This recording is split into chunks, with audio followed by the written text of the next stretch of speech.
In late 2021, I started working for a new company. The pay was decent, the workload more than bearable, and I had a bunch of advantages that made life more comfortable. After 4 months, I grew a bit frustrated.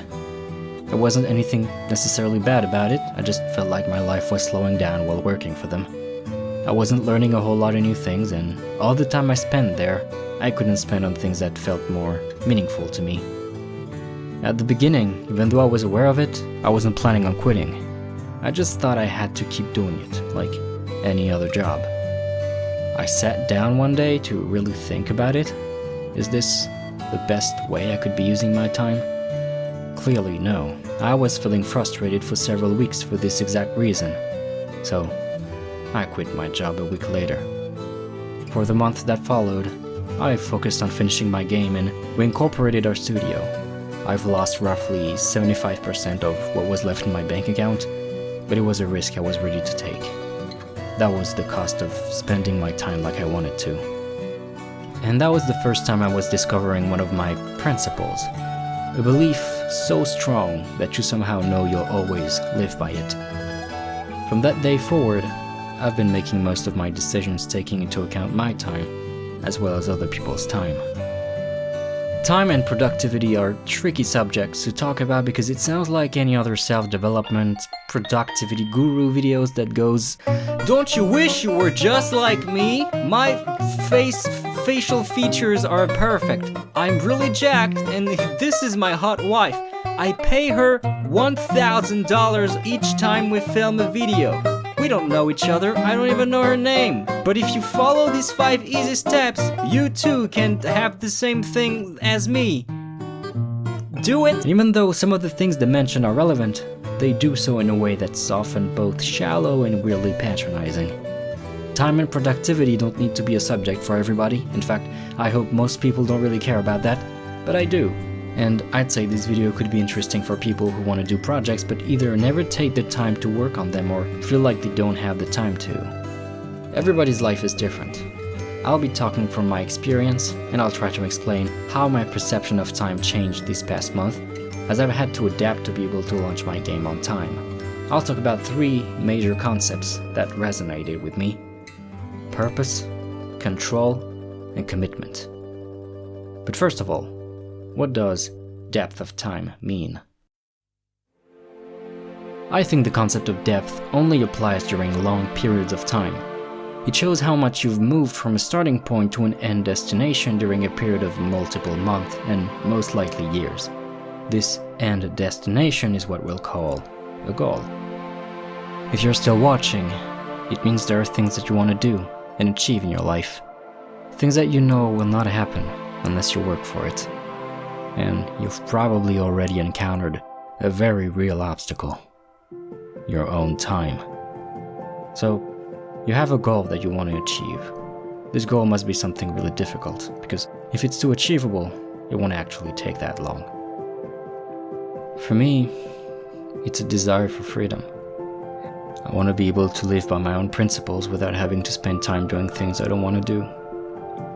If things were to fail, I'd rather be responsible for it, because at least I can learn a lesson, instead of watching it go down as a bystander. If I were to die tomorrow, I'd rather die knowing I gave it my all. If my parents were to die tomorrow, I wouldn't want them to worry about me, so I need to show them that I'll always be able to take care of myself, that I'll be alright, even though I haven't chosen the easiest path. I can be successful while following what feels right to me. I don't want any constraint other than the ones that I choose. I want to learn and share, listen and care. I want to be strong enough to never compromise my beliefs. I want to make good and bad decisions. I want to fail and get up. Fail and get up. Fail and get up.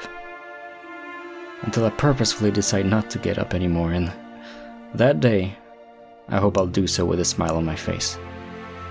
And I don't know exactly what I'm looking for, but I know I'll never find it if I don't set sail without a map. So I did. And Even through all this, you gotta understand and accept that it most likely will never happen. And if it ever does, it will take years.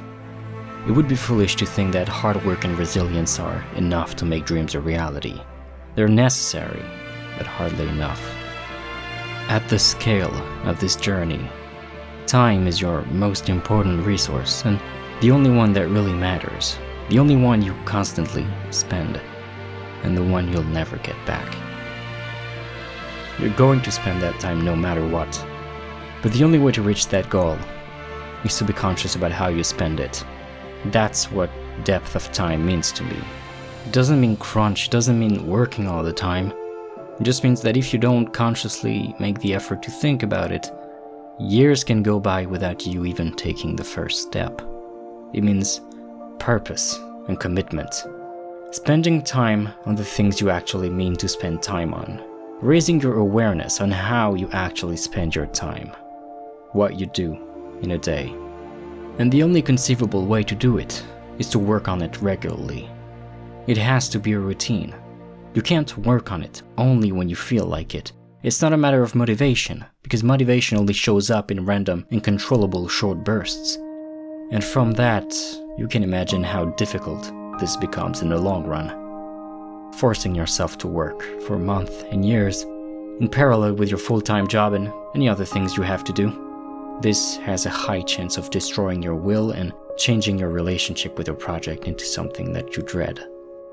Anyone can commit themselves to their work for a few days or weeks, and if not managed properly, you'd just be tired afterwards. But when you do it for years, it's a whole other thing. It changes you, it becomes your life, and it's miserable. So how do you find the strength to keep going? Even if you know you're most likely never gonna make it, well, you need to believe in yourself, because the only person that can make it happen is you. I've experienced two main sources of strength, inner and outer sources. Inner means envisioning and reinforcing your goal. You start acting like it will happen, like you will reach it, and it's only a matter of time. You're the only person that believes in it. And if you don't boost your ego, you'll be crushed by the overwhelming odds of failure. So, be cocky, but keep your feet on the ground. Don't be all words, make a promise, and then find ways to make it happen. If you need to, fake your confidence, until you accumulate enough experiences that it actually becomes real. This confidence will turn into strength and slowly change the way you think and act. This is really similar to how athletes reach stratospheric levels of skill. To even have a small chance of winning a competition, they first have to think that they are capable of it. Then, they practice every day to reach that goal, and they slowly work their way to victory. But they don't work tirelessly for 12 hours a day, simply because it's impossible to do high-level sport for this long. And this is where athletes are lucky. Creative work is different. Our muscles don't start shaking when we reach our limits. We're not out of breath, and it won't immediately physically hurt. For us, it creeps up over a long period of time, and then it hits with psychological damage. Depression, fatigue, self-doubt, sleeplessness, brain fog, and then physical symptoms like back problems, headaches, or blood pressure irregularities. Athletes' goals are also pretty straightforward. It's a competitive field with point systems and winners and losers. Creative fields are not like that. It's entirely up to you to define what is a win and what is a loss. That's why defining your purpose is primordial. Outer sources are a lot easier and less brainy. Surround yourself with stuff that makes you feel good and motivated. Like we said earlier, motivation only happens in short bursts. So if you keep yourself bombarded by things that trigger your motivation, then you'll have it more frequently. For me, it's primarily TV shows and soundtracks. I watch and rewatch shows that make me feel how I want to feel. Stories have the power to create these feelings. Find ways to incorporate these outer sources in your routine. Finally, push yourself but know your limits. When things don't go as planned, don't take it personally, just learn from it. Stop self-deprecation or it will only shatter the confidence you've been slowly building. Pay attention to how you feel on a daily basis. If you notice the majority of negative emotions, try to understand where they come from and what you can do about it. So, let's do a quick recap of what we mentioned. First, you'd need an almost unachievable goal. Then, realizing and accepting that it will most likely never happen. And if it ever does, it will take years. A routine that allows you to work towards that goal. An unwavering belief in your own ability to make it happen. Surrounding yourself with the things and people that push you forward. And a balance between pushing yourself and slowing down. Purpose, control, and commitment. Purpose gives you a reason to keep going. Control gives you the space to commit. And commitment allows you to spend your time on the things you believe in. That's it. I hope it was clear and helpful for you now or in the future. So, I'll see you in the next one. In the meantime, treat yourself right, be proud, and go make a ruckus. See ya. Take a melody.